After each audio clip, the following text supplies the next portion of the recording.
आपकी बाइक हो, कार हो, एयरक्राफ्ट हो, सबमरीन हो और फिर चाहे वो टैंक ही क्यों ना हो, जिस क्रूड ऑयल की वजह से ये सब आसमान में उड़ पाते हैं, पानी में तैर पाते हैं, जमीन में दौड़ पाते हैं, आज के वीडियो में हम उसी क्रूड ऑयल के जमीन के अंदर से निकलने से लेकर आपके व्हीकल के टैंक तक पहुंचने तक की पूरी प्रोसेस को डिस्कस करेंगे। तो चलो शुरू करते हैं।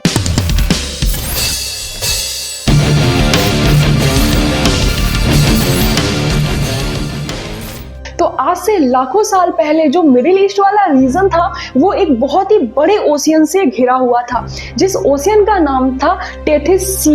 इसमें बहुत ही रिच टाइप के ऑर्गेनिज्म जैसे प्लैंकटन, कोरल्स, एल्गाई रहा करते थे।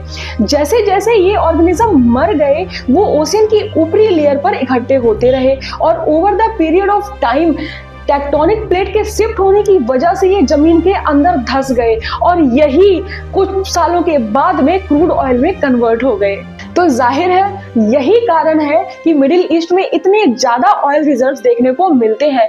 लेकिन ये रिजर्व तो जमीन के अंदर होते हैं, तो पता कैसे चलता होगा कि ये किस एरिया में है? तो उसके लिए हमें जानना है अगली स्टेज को, जो कि है एक्सप्लोरेशन। तो एक्सप्लोरेशन में सबसे पहले किया जाता है साइट आइडेंटिफिकेशन, जिसमें जियोलॉजिस्ट रॉक्स, लैंडस्केप और उस एरिया का हिस्ट्री पता लगाने का प्रयास करते हैं जहां पर क्रूड ऑयल हो सकता है। और अगर उस एरिया में एंशिएंट सी रहे हैं तो यह संभावना बढ़ जाती है कि वहां पर क्रूड ऑयल हो सकता है।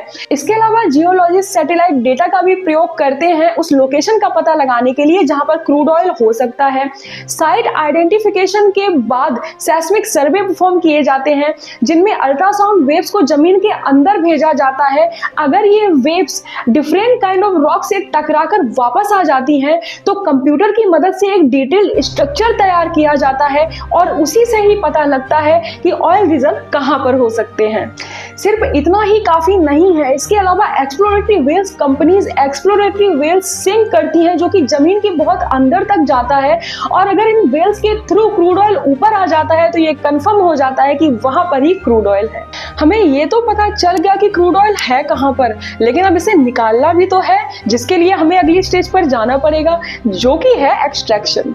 क्योंकि जमीन के अंदर क्रूड ऑयल काफी हाई प्रेशर पर होता है, इसीलिए ये अपने आप ही कभी कभी जमीन से बाहर आ जाता है उस हाई प्रेशर की वजह से। लेकिन ये प्रेशर हमेशा तो मेंटेन रह नहीं सकता, तो तब उस स्थिति में क्या होता है? तो उस स्थिति में इसको सक्शन पंप की हेल्प से बाहर निकाला जाता है। लेकिन इसके बावजूद भी बहुत सारा क्रूड ऑयल नीचे जमीन में रह जाता है।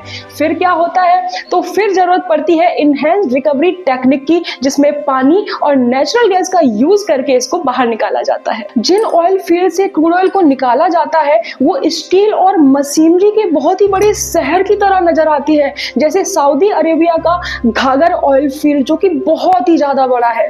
क्रूड ऑयल के एक्सट्रैक्शन के बाद में क्या इसको डायरेक्टली यूज किया जा सकता है?